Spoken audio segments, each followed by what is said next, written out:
Vamos lá, versículo 1 do capítulo 16.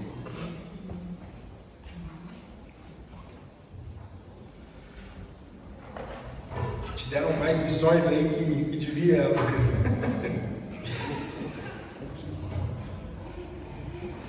Estamos juntos?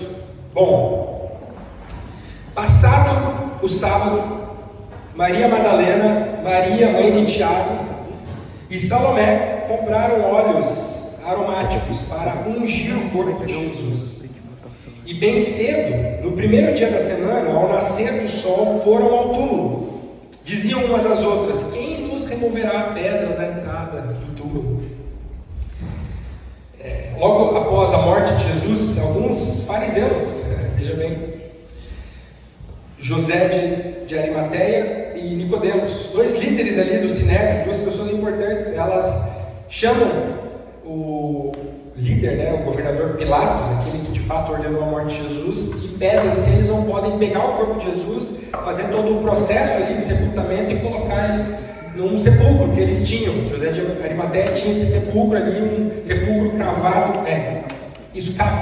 escavado na rocha, e Pilatos concede isso, eles vão preparar o corpo de Jesus e colocam Jesus, ainda na sexta, no final do dia, ainda antes de terminar a sexta. O sábado começava quando o sol se punha na sexta. Então aí eles prepararam tudo, Jesus morre às 13, eles preparam tudo, fazem todo esse processo e colocam Jesus lá nesse sepulcro de pedra. E após esse sábado inteiro que se passa, o segundo dia agora da morte de Jesus, as mulheres esperam o raiar do dia, algumas mulheres esperam o raiar do dia e vão cedinho, elas sabiam, a Bíblia fala que elas sabiam onde Jesus tinha sido posto, e elas vão lá cedinho para ver o corpo de Jesus, e não somente isso, mas para cuidar do corpo de Jesus. Elas levam esses óleos aromáticos, esses perfumes, e elas querem ir lá cuidar de Jesus. Não sei se você percebe, elas terminam falando assim: quem removerá a pedra do túmulo? Elas não tinham nem pensado direito como é que elas iam chegar lá, 3 mulheres, um guarda, uma pedra enorme. Elas não tinham nem pensado direito como que elas iam desenvolver isso, mas elas estavam dispostas a cuidar do corpo de Jesus. A Maria Madalena tinha sido liberta de 7 demônios, a Bíblia fala. A outra Maria é a própria mãe de Jesus, a Maria, mãe de Tiago, de José, de alguns irmãos de Jesus ali. A outra é a Maria Salomé, esposa de Zebedeu. Pessoas que tinham visto Jesus ali nos últimos 3 anos, algumas tinham visto Jesus crescer, inclusive, conheciam muito bem Jesus, e a própria mãe de Jesus, a Maria, a mãe de Jesus, estava ali. E elas, independentemente dos detalhes, elas só querem ir lá e cuidar de Jesus. Elas nem entenderam exatamente como elas vão fazer isso, mas no coração delas, elas têm a convicção que elas precisam chegar lá e cuidar um pouco mais de Jesus. Eu fico pensando, por que nós cuidamos do corpo de um querido nosso? Por que para nós é importante isso? Você percebe como para elas o próprio corpo de Jesus ali era algo importante? A percepção é que nós não somos apenas um pouco de barro com vida. Entende o que eu quero dizer? Lembra como Deus nos cria, Ele faz o homem do barro, sopra o Espírito nele, e agora é isso, um pouco de barro caminhante que tem vida. Não, parece que não é só isso, parece que o nosso corpo importa de fato. O nosso corpo, ele faz parte essencial de quem nós somos, da nossa identidade. Platão, ele dizia que o corpo é uma prisão para a alma. Nós nos libertamos quando nós se livramos desse corpo. Por isso não importa muito o teu corpo, viva como quiser e puder. Porque o corpo em si, ele é mau, ele é ruim, ele é deteriorado, ele não serve para nada, a não ser prender a sua alma, o seu espírito, a sua mente. E de fato não parece que é assim que essas pessoas encaram, as mulheres encaram, ou nós encaramos, quando nós vemos alguém que nós amamos ali. Não é apenas uma matéria qualquer, nossos corpos, eles parecem que não são. Muito obrigado.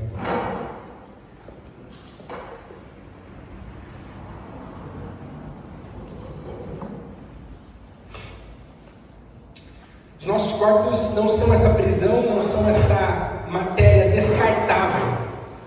Você concorda comigo que quando nós olhamos os nossos corpos, ainda que possa existir uma pressão externa para um olhar inferior aos nossos próprios corpos, a parte material da vida. Quando a gente vê alguém que nós amamos morto ali, mesmo que você sabe que essa pessoa não está ali, a pessoa está... Não, você vai cuidar daquele corpo. Aquele corpo, ele importa, sim. Talvez o que você pensava antes, o que você ouve por aí, as teorias, elas perdem valor quando você vê o corpo de alguém que você ama ali. É exatamente isso que essas mulheres estavam vendo. Elas viram o corpo de alguém que elas amavam. Esse corpo não era qualquer coisa. De fato, essa frase, essa pessoa não está mais aqui, é só o corpo. Não é verdade. Porque o nosso corpo é parte de quem nós somos. Você já sentiu alguma vez medo da morte? Eu já, várias vezes. Às vezes por uma iminente morte. Eu bati o carro alguns anos atrás, eu lembro quão assustado eu fiquei, estava muito rápido, vendo toda aquela situação. Já fiquei com medo da morte pensando sobre isso. Quando tu pensa sobre casamento, sobre filhos, quanto tempo a gente tem e tudo mais. Mas por quê? Se nós somos confrontados com a ideia de que nós somos para além desse corpo. Nosso corpo é só um lugar que habitamos aqui, mas de fato... Por que nós tememos tanto a morte? Porque de fato não é isso. Nosso corpo importa. Nosso corpo é algo que é o que nós somos, nos forma. Nós somos formados sim de uma parte imaterial, mas de uma parte material. Quando Deus viu a criação física que Ele fez, Ele viu e disse que era boa. Deus gostou do que Ele criou materialmente. A verdade é que essa nossa parte material, física, o nosso corpo, também define quem nós somos. Paulo diz assim: será que vocês não sabem que o corpo de vocês é o templo do Espírito Santo? Usem o corpo para a glória dele. Veja, eu e você, nós somos o resultado da união da nossa parte imaterial, do nosso espírito, chame como quiser, da nossa alma, da nossa parte material, e do nosso corpo, da parte material. E Deus se importa com isso. Deus se importa com o nosso corpo. Por isso, é importante que nós cuidemos da saúde. A gente não pode só viver uma vida como se não importasse nosso corpo. Essa carne que habitamos, não é bem assim. Isso aqui importa. Deus quer que nós cuidemos do nosso corpo. Por isso Ele nos deu um corpo. Cuidemos da saúde, cuidemos também dos aspectos éticos do nosso corpo, da moralidade, da sexualidade errada, da forma com que nós lidamos fisicamente com as coisas. E significa sim que o sofrimento da morte dói tanto para nós, porque nós somos também nossos corpos. Aquelas pessoas que se vão estão ali. O corpo daquelas pessoas é aquela pessoa que está morta ali. Por isso Paulo ele vai, inclusive, deixar muito claro para nós: o nosso último inimigo é a morte. É a morte, nosso último inimigo. Por isso nós temos na morte nosso último inimigo e nós sofremos tanto quando alguém que nós amamos é derrotado por ela. Por isso nós temos tanto medo de nós mesmos sermos derrotados pela morte. A morte física do nosso corpo não é algo natural. Não é algo que a gente deveria viver, deveria esperar. É algo que é contra a naturalidade. Quando Deus nos cria, Ele não nos cria querendo que nós morrêssemos. A morte é justamente a punição em relação ao nosso pecado. Nós estávamos num ambiente de não morte, e aí por causa do nosso pecado, Deus insere a morte, impede que a gente viva para sempre. A morte ela não é natural para nós, para nossa mente. Ela é distante de nós, ela é triste, ela é um inimigo, como Paulo fala. Nós não fomos feitos para morrer. Paulo também diz que nós gememos em nosso íntimo, aguardando a redenção do corpo. Do corpo. O cristianismo, em essência, é uma religião da ressurreição. A ressurreição física do corpo. Stott que fala isso. A nova esperança que nós recebemos com todo esse movimento de Jesus é justamente a valorização dos nossos corpos físicos, materiais. Não somente uma paz de espírito, ou você consegue agora viver de outra maneira, não somente isso, ou ainda mais pensando no futuro como um fantasma, sei lá, um espírito que vai habitar no céu. Não é sobre isso que Jesus veio resolver. Ele veio resolver o nosso problema físico também, o problema dos nossos corpos, a morte. E às vezes a gente olha para a morte como algo somente espiritual, mas a Bíblia está dizendo sobre a morte física dos nossos corpos. Há uma expectativa de um dia nós vencermos esse último inimigo, que se chama a morte.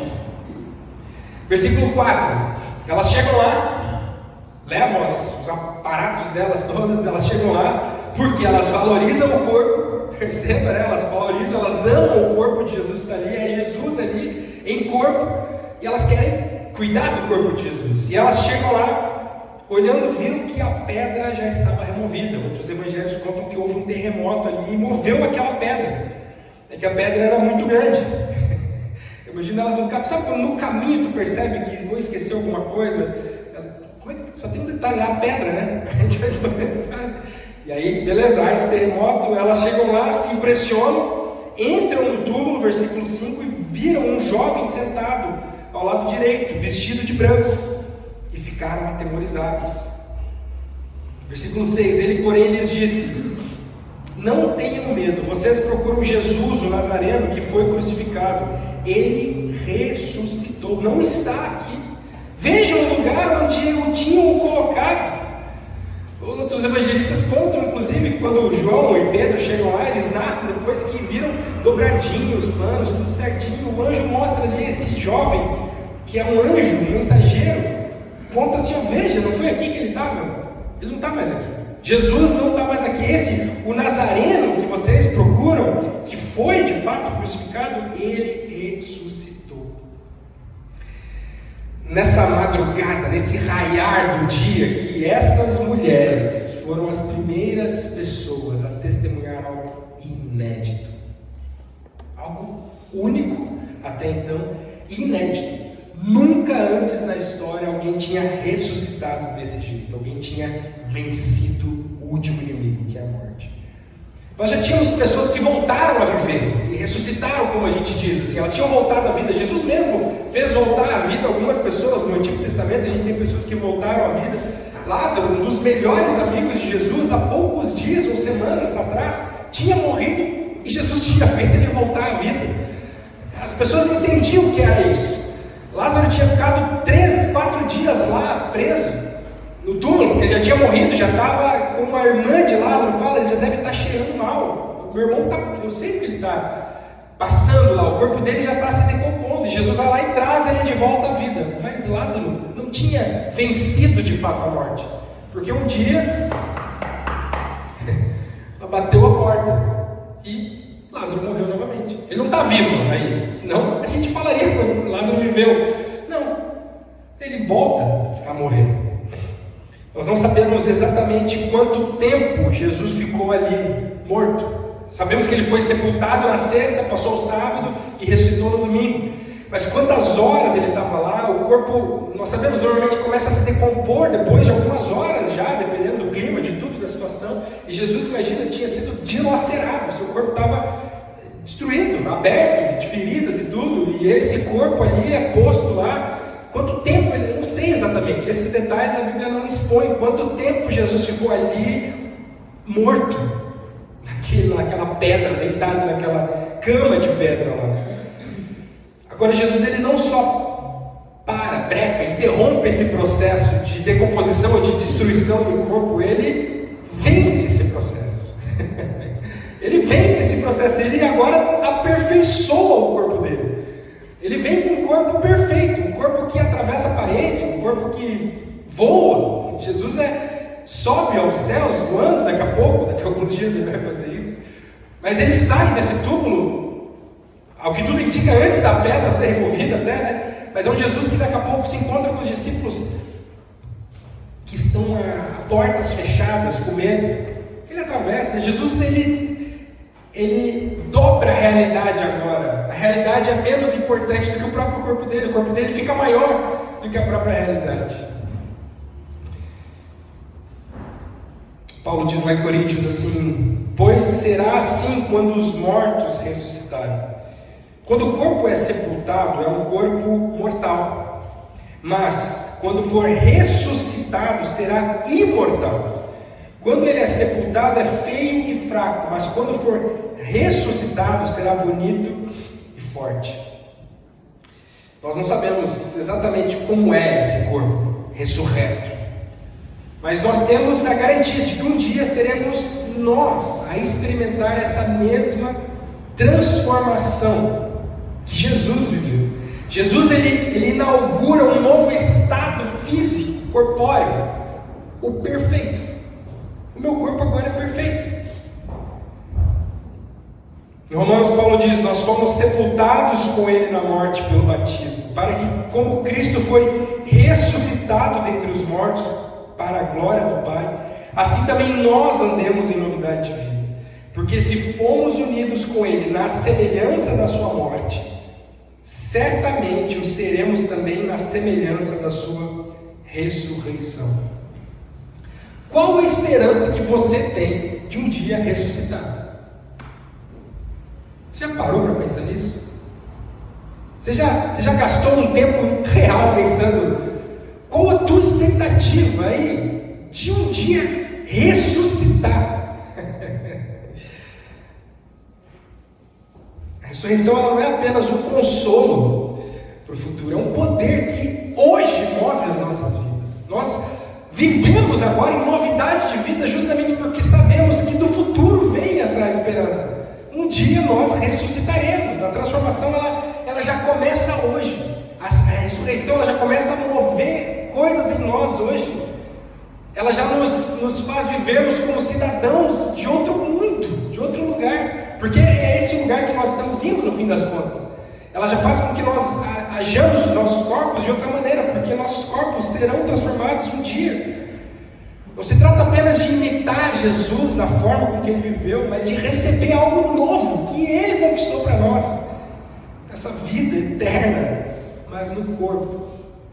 A vida comum, às vezes, tenta abafar o nosso relacionamento com Deus, e nós acabamos olhando para trabalho, para refeições, para relacionamentos cotidianos, do dia a dia, óbvio, né, cotidianos, para isso tudo como algo passageiro e carnal e material e aqui, pó. Quando o que importa é o relacionamento espiritual com Deus, e até cantar e fazer oração e participar da igreja e espiritualizando a vida. Quando Jesus de fato ressuscitou para que nós tivéssemos uma vida corpórea aqui, para sempre, diferente, perfeita. Isso já nos atrai, nos puxa como um imã, olhando para nossos corpos ressurretos, para esse novo mundo. A gente vai sendo atraído e sendo feito cada vez mais parecidos com essa nova vida, esse novo corpo. Então as nossas refeições, o nosso trabalho, a forma que a gente dorme, a forma que a gente ri, que a gente joga bola, infelizmente, não nessa semana, né? Decepção, tá? É a palavra que eu tenho aqui. Decepção. Tudo é transformado. Tudo é transformado, porque nós olhamos para o futuro e sabemos que um dia nós teremos esse mesmo corpo, Rafa, esse mesmo corpo, só que perfeito. Então como é que eu como hoje? Como é que eu falo com as pessoas? Como é que eu durmo? Como é que eu trabalho? Tudo muda. A realidade da ressurreição ela precisa transformar a nossa vida diária. A gente precisa viver com um deslumbramento. Sabe o que significa? Deslumbramento é quando você se empolga com tudo, você olha para as coisas, parece que tudo tem uma cor diferente, parece que os gostos são diferentes, uma conversa não é só uma conversa, você dorme, pensa, você não está aqui aguentando um dia após o outro, para que um dia seu corpo deixe de existir, você em espírito chegue num nirvana. Não é sobre isso. Os nossos corpos serão restaurados. Se Jesus voltar enquanto estivermos vivos, a gente vai ver isso inclusive. Eu gosto que Jesus, quando ele ressuscita, e João vai contar isso, ele vai se encontrar com os discípulos agora. Primeiro são as mulheres que ele fala, ele se encontra com mulheres, com Maria Madalena, enfim, você pode procurar nos outros evangelhos ali, histórias muito legais de Jesus chamando as suas discípulas pelo nome, como ele mesmo profetizou, né? As minhas ovelhas escutam o nome, escutam a minha voz e me reconhecem. E Jesus chama Maria, Maria, e ela, opa, é Jesus. Eu fico imaginando esse dia que ele vai falar assim: Luciano, Caio, Leandro, Marcos, Cláudio, e a gente, que é Jesus? Ele está ali de fato. Bom, mas quando Jesus se encontra com os discípulos, homens, lá um dos 12, sabe como é que é? Ele está na beira da praia. É de manhãzinha, ele está na beira da praia, ele acende uma fogueira, bota os peixinhos ali, faz um café, um chimarrão. Jesus, Deus é gaúcho, né? Ele é música, né? Faz o chimarrão e fica esperando os discípulos que estavam lá trabalhando, pescando. E aí, quando os discípulos reconhecem que é Jesus, Pedro pula na água, vem daquele jeito todo. E Jesus tem uma conversa com eles de novo sobre pesca e tudo mais, mas ele faz eles sentarem em volta daquela fogueira, fala: alguém quer um peixinho? Vocês já tomaram café da manhã, Pedro? João, você já comeu? Parece que está meio cansado, quer um peixinho? Jesus, ele quer que a gente fique deslumbrado com o café da manhã, com as coisas poucas, com o normal. Ei, eu ressuscitei, vamos tomar café da manhã, é o que Jesus está dizendo, vamos comer. Você tem experiências físicas com Jesus? Físicas mesmo? Não só você sente o Espírito, você sente o teu corpo, Jesus agindo, você se alegra, você chora, sente dor, você sente raiva de você mesmo, do teu pecado. Você faz as coisas, dorme pensando nisso, come pensando nisso. Há uma grande diferença de todas as outras religiões, de todos os outros líderes religiosos. E a humanidade, ela é repleta de homens e mulheres que foram elevados, às vezes por si mesmos, às vezes por outros, à posição de ídolos. Porque nós queremos encontrar alguém que a gente possa reconhecer e adorar. Isso é da humanidade. Então, ao longo da história, vários homens e mulheres foram colocados nesse lugar de ídolo, de deuses, de líderes religiosos, de soberanias em algum nível. E todos esses líderes tinham mensagens boas, a maioria, né? Tinha mensagens boas, tinha coisa que nós podemos aprender, tinha valores até morais, éticos, importantes, que perduraram ao longo de milênios, se você for parar para pensar. Coisas que ficaram para a história, muito boas. Mas todos esses líderes morreram. E Jesus também morreu. A diferença sempre vai ser essa. Porque, por mais que a gente fale sobre ideias, sobre ética, sobre religiosidade, sobre moral, sobre aspectos transcendentes, a vida em si, você trabalhar, você comer, você se relacionar com as pessoas, você sentir dor, você ver um filho morrer, uma mãe, a vida real e material aqui, ela se sobressai, ela atropela as nossas imagens e teorias. Por isso a religião, ela não pode ser só etérea, imaterial, porque a vida, ela atropela tudo isso. E quando um homem entra de fato no mundo material e vence literalmente a morte, tudo muda. Ele morreu e ressuscitou e nunca mais morreu. E falou: vocês também vão viver isso.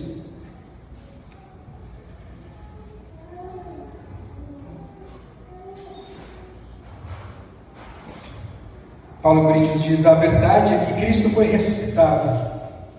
Isso é a garantia de que os que estão mortos também serão ressuscitados. Porque assim como por meio de um homem veio a morte, assim também por meio de um homem veio a ressurreição. A gente não está aqui só para tentar imitar Jesus, para tentar fazer uma coisa ou outra. Nós fomos alcançados pela graça dele. Ele é o poder, por causa do poder dele. Filipenses, Paulo diz assim: ele transformará o nosso corpo fraco e mortal e fará com que fique igual ao seu próprio corpo glorioso, usando para isso o mesmo poder que ele tem para dominar todas as coisas. Paulo está dizendo: Deus, Jesus é poderoso o suficiente para dominar o mundo inteiro, para criar todas as coisas. Ele sustenta tudo pelo poder da sua mão. E esse é o poder que ele vai usar para transformar o teu corpo físico. Nossa esperança, ela não é apenas espiritual, meus irmãos. Nós não estamos esperando uma destruição de tudo que é físico e material. E quando Jesus voltar, tudo vai acabar e a gente vai morar como espíritos num lugar celestial. É bem verdade que a nossa pátria, a Bíblia fala, está nos céus. Você já percebeu que a nossa pátria está nos céus? E Apocalipse fala que a cidade desce dos céus na terra. Deus vai vir um dia, na pessoa de Jesus com os seus anjos, com todo mundo, Jesus, o homem Jesus, com sangue, o que comeu peixe lá, com Pedro, e ele vai descer com a cidade celestial, para morar aqui, nesse planeta restaurado, transformado, comigo e com você, nossos corpos glorificados. A promessa de Jesus é uma restauração completa do nosso mundo físico aqui, primeiro nossos corpos e depois de toda a criação. Agora vamos lá, versículo 7. O anjo diz assim: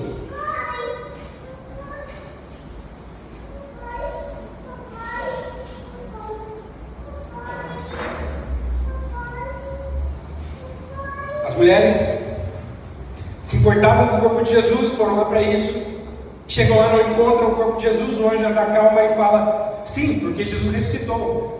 Está certo vocês se importarem com o corpo, tanto é que Jesus, ele mesmo se importa, o corpo dele é outro agora, ele ressuscitou.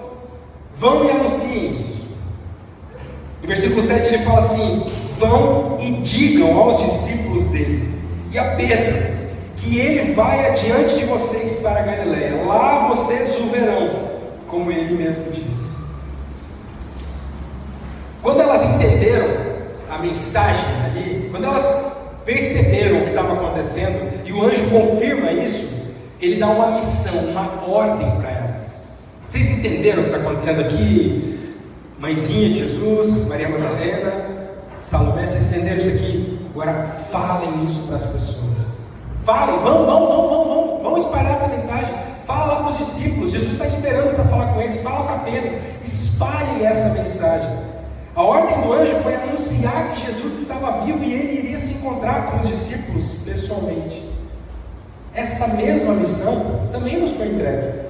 O próprio Jesus vai falar sobre isso mais para frente, mas essa é a mesma missão. Nós também somos chamados a compartilhar com todos que Jesus Cristo foi crucificado, mas ressuscitou. Sim, ele morreu, mas ressuscitou. E agora ele garante essa mesma ressurreição, essa nova vida, para todos aqueles que acreditarem nisso, acreditarem 100% na sua palavra. A primeira ordem, depois da ressurreição de Jesus, não foi: eu vou explicar o que aconteceu para vocês, senta aqui, ou vocês precisam agora tirar todas as dúvidas, porque eu quero que vocês espalhem essa mensagem da maneira mais fiel e correta possível. Então, vocês não entenderam alguma coisa? Me diz, o que falta para vocês espalharem a mensagem por aí? Talvez seja até importante vocês fazerem algum curso de discipulado aqui comigo, o anjo, para explicar, antes de vocês saírem espalhando essa mensagem, porque vocês não podem só falar qualquer coisa por aí. Não. Elas estavam morrendo de medo, assustadas, sem entender nada, cheio de óleo, aí a pedra está aberta, e vira um anjo, uma pessoa de branco, ele fala: não tenho medo. Sabe quando você fala não tenho medo, você assusta mais? A pessoa: não tenho medo, não tenho medo. Jesus morreu mesmo, ele ressuscitou, e ele mandou vocês espalhar essa mensagem. Paulo diz assim: nós que temos a mesma fé em Deus, também falamos porque cremos. Que nos habilita é a fé, pois sabemos que Deus, que ressuscitou o Senhor Jesus, também nos ressuscitará com Ele, nos levará junto com vocês até a presença dEle. A mesma promessa que o anjo fez para as mulheres, e ordem que ele deu para elas: vão e falem que Jesus ressuscitou, e que Ele vai estar presencialmente com os discípulos. É a mesma ordem que Paulo entende que nós devemos espalhar também. Deus ressuscitou, Ele vai nos ressuscitar, e Ele quer que a gente esteja presencialmente com Ele, na presença dEle. Essa é a esperança. De lá para cá, pouca coisa mudou. Nós somos os mesmos discípulos que escutaram que Jesus ressuscitou e que Ele está vivo, e nós continuamos compartilhando isso uns com os outros, até que encontremos presencialmente, de fato, Jesus. O Spurgeon fala que cada cristão, ou ele é um missionário, ou ele é um impostor. Ele não entendeu nada. É um impostor, ele está se fazendo de cristão. Para terminar, o versículo 8 diz assim: e saindo elas, anunciaram por todo o mundo o Evangelho, da maneira mais confiante, corajosa poderosa possível. Amém. Não? Diferente? Não é isso, irmão. Saindo elas, fugiram. Fugiram do sepulcro, porque estavam tomadas de temor e assombro, e não contaram nada para ninguém, porque estavam com medo. Presta bem atenção aqui, presta bem atenção. Assim termina o Evangelho aqui. A fragilidade dos discípulos, dos mensageiros dessa mensagem tão poderosa. A fragilidade é algo impressionante. Jesus confiou a nós essa mensagem, que somos igual a essas mulheres. Ei, eu já me vi nessa situação. Não sei se você já se viu, se toda vez você bota o peito para frente, eu tenho uma mensagem de Jesus para te falar, eu às vezes só fujo e estou do lado da pessoa e não falo para ninguém, e perco oportunidades. A graça é essa. Veja, tudo que aconteceu, a gente passou 15 capítulos de Jesus em glória, Ele ressuscitou, Ele vai te empoderar, Ele vai... Como elas saem, elas fogem, porque estão tomadas de medo, de assombro e não contam nada para ninguém. Um pouquinho antes, Pedro, ele entra lá, quando Jesus está sendo acusado, e a empregada chama, vê ele, o jeito que ele falava, tudo, e diz, esse é um deles. E o que Pedro faz? Nega. Esse que há poucos minutos tinha tirado uma espada, tentado matar Malco, e eu vou contigo até o fim. E quando ele realmente é pressionado, ele foge. Mais uma vez ela vai lá e diz, não, com certeza você é um deles, porque você também é galileu. E Pedro, porém, começa a amaldiçoar, a praquejar, a jurar, a xingar. Não, pelo amor de Deus, eu não conheço esse homem de quem vocês estão falando. As mulheres só fugiram e não falaram para ninguém, nada para ninguém. Pedro negou Jesus. Não, eu nem conheço esse cara. Longe de mim conhecer esse homem. Quando Jesus é preso e morto, capítulo 50 do capítulo 14:50, não, capítulo 14, versículo 50 aqui de Marcos, termina dizendo assim, então todos deixaram e fugiram. Está falando de Pedro, está falando de todos os discípulos, todos os seguidores de Jesus ali, e agora aquelas mulheres, quando Jesus já tinha ressuscitado, fugiram. Algo tão grandioso, poderoso, transformador, foi entregue nas mãos de pessoas que nem eu, que nem você, que nem Pedro, que nem os discípulos, que nem aquelas mulheres. Pedro tinha negado, eles tinham fugido, elas estavam morrendo de medo, não falaram para ninguém. Nós somos os vasos frágeis mesmo. Parece que nenhum de nós está à altura dessa mensagem, não é verdade? Parece que nenhum de nós está apto a vestir isso e falar, eu vou levar essa mensagem. Mas qual foi o resultado da missão delas?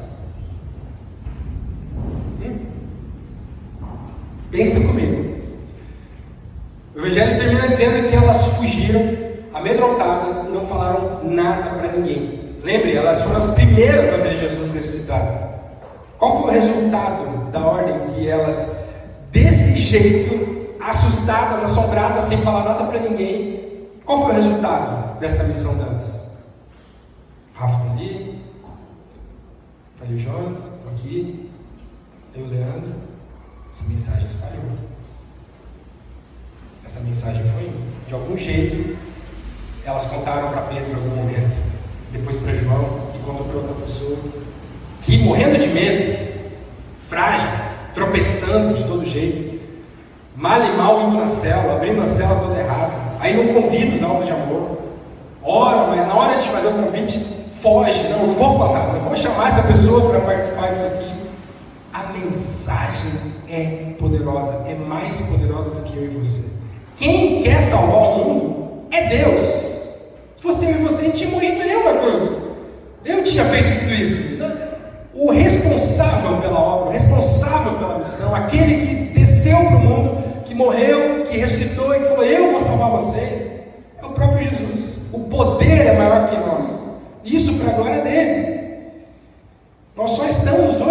por causa do testemunho dessas fracas mulheres medrosas, desse egoísta Pedro, medroso, que fugiu, que negou. Lá em Coríntios, Paulo diz assim: porém nós, que temos esse tesouro espiritual, algo muito poderoso, somos como potes de barro, para que fique claro que o poder supremo pertence a Deus e não a nós. Eu refaço a pergunta para você, depois disso: quando foi a última vez que você compartilhou com alguém que Jesus ressuscitou? Que você contou para alguém, afirmou para alguém que Jesus ressuscitou? Queridos, essa é a beleza da graça. Esse evangelho termina assim. Eu queria te colocar dentro do livro, que você pudesse sentir como uma daquelas mulheres, um daqueles discípulos que fugiram. Dentro aqui da história, nós somos tão frágeis, amedrontados, como aquelas mulheres, como Pedro, como os outros discípulos, e mesmo assim, Jesus nos chamou e nos deu uma missão para nós: ei, compartilhem que eu ressuscitei, que eu estou vivo. Todo aquele que crê nisso, crê na minha palavra, vai ter vida eterna também, vai ser ressuscitado um dia. Fala isso para as pessoas, fala isso para os teus vizinhos, para os teus amigos, para os teus filhos, fala isso para as pessoas, fala isso para as pessoas. Se Deus fez daqueles homens, pescadores de homens, daqueles sujeitos lá, líderes, pescadores de homens, nós também. Eu falhei, você falhou, Deus não é Deus quem falha, e Ele confia a nós. A pergunta que fica para nós é: qual é a sua expectativa da ressurreição? Como você enxerga tudo isso? Como você se vê nesse momento da ressurreição? Se Cristo de fato ressuscitou, nós não precisamos ser dominados pelo medo da morte. Se Ele ressuscitou de fato, nosso corpo importa, a nossa vida aqui cotidiana importa, e nós precisamos já viver essa ressurreição aqui no nosso dia a dia, na nossa rotina. Agora, se Cristo de fato ressuscitou, nós temos uma missão que foi entregue a nós, esses vasos de barro, frágeis, anunciar com coragem, mesmo em meio à nossa fraqueza. Quem aqui está disposto a sair por aí e anunciar? Talvez você não levante a mão. Elas também não levantaram. Mas eu queria te desafiar a fechar os teus olhos e de fato pensar sobre isso, porque a mensagem delas foi espalhada. Elas foram usadas por Deus. Alguém escutou a mensagem delas, e a mensagem é poderosa. O Evangelho é o poder para a salvação de todo aquele que não crê. Nós somos salvos porque um conta para o outro o que Jesus fez. Conta, é assim que nós somos salvos, é assim que nós somos alcançados. Feche os olhos, por favor, reflita sobre isso. Eu queria que você fosse encorajado a compartilhar que Jesus ressuscitou, que Jesus está vivo e nos convida a essa vida também.